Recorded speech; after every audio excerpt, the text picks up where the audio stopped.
Après des mois de fake news dans tous les sens, des rebondissements inattendus et même 2 tentatives d'assassinat, la campagne électorale américaine touche à sa fin. On saura bientôt qui de la démocrate Kamala Harris ou du républicain Donald Trump sera le prochain président des États-Unis. Mais avant ça, retour sur les 5 moments les plus fous de cette campagne. This is the CNN presidential debate. Sur le plateau de CNN, c'est qui tout double pour Joe Biden. Ça fait des mois que le président de 81 ans est attaqué sur sa santé par ses opposants. Les démocrates dénoncent des accusations injustifiées, mais le soir du débat, patatras. Now, please welcome the 46th president of the United States, Joe Biden. Face à Donald Trump, Joe Biden apparaît extrêmement affaibli. Une démarche peu assurée pour aller jusqu'à son pupitre, des bégaiements. Dealing with everything we have to do with, look, if... Les yeux dans le vide et la bouche ouverte pendant que Trump déblatère. Bref, une catastrophe et ça va lui coûter très cher. Donald Trump, l'oreille en sang et le poing levé tel un survivant, l'image spectaculaire fait le tour du monde.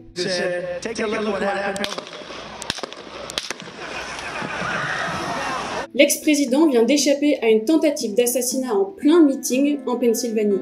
Un homme de 20 ans, Thomas Matthew Crooks, est abattu sur les lieux par les forces de l'ordre. Cet événement, qui aurait pu avoir une issue dramatique, fait définitivement de Donald Trump le héros du parti républicain.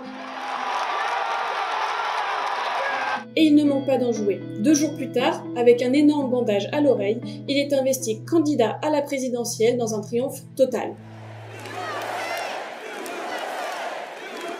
We are coming on the air with significant breaking news and a critical moment in the presidential race. NBC News has learned President Biden will step aside as the presumptive Democratic nominee. Cette fois, c'est terminé pour Joe Biden.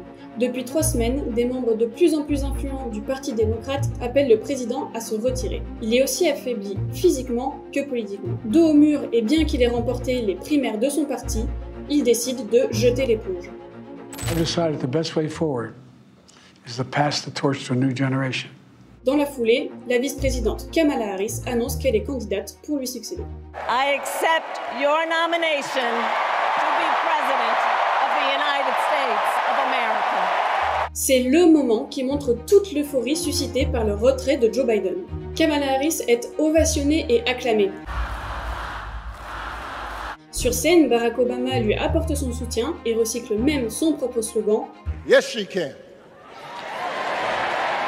Le remplacement de Joe Biden par Kamala Harris n'était pas forcément une évidence, mais le Parti démocrate devait apparaître uni face à Donald Trump qui dominait les sondages. Et la stratégie est payante, puisque Kamala Harris fait un bond dans les intentions de vote et s'impose comme une véritable menace pour le républicain.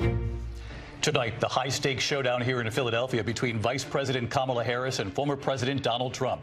Their first face-to-face meeting in this presidential election, their first face-to-face meeting ever. Kamala Harris a beau avoir le vent en poupe chez les démocrates, l'enjeu est immense pour la vice-présidente.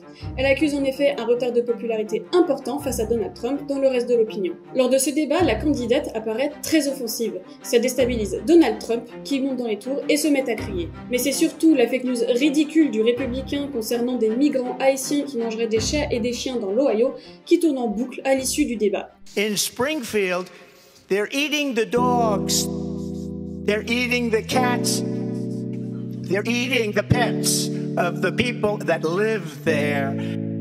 They're eating the dogs, they're eating the cats, they're eating the pets of the people that live there. Après ce débat plutôt réussi pour Kamala Harris, c'est néanmoins Donald Trump qui bénéficie d'une bonne dynamique dans les sondages dans la dernière ligne droite. Mais dans les états clés qui feront véritablement l'élection, les enquêtes d'opinion restent archi serrées. Il est impossible de savoir qui va l'emporter le 5 novembre. Et vu comment Donald Trump remet déjà en cause l'ensemble du processus électoral, ça promet un après-élection tout aussi agité, quel que soit le résultat.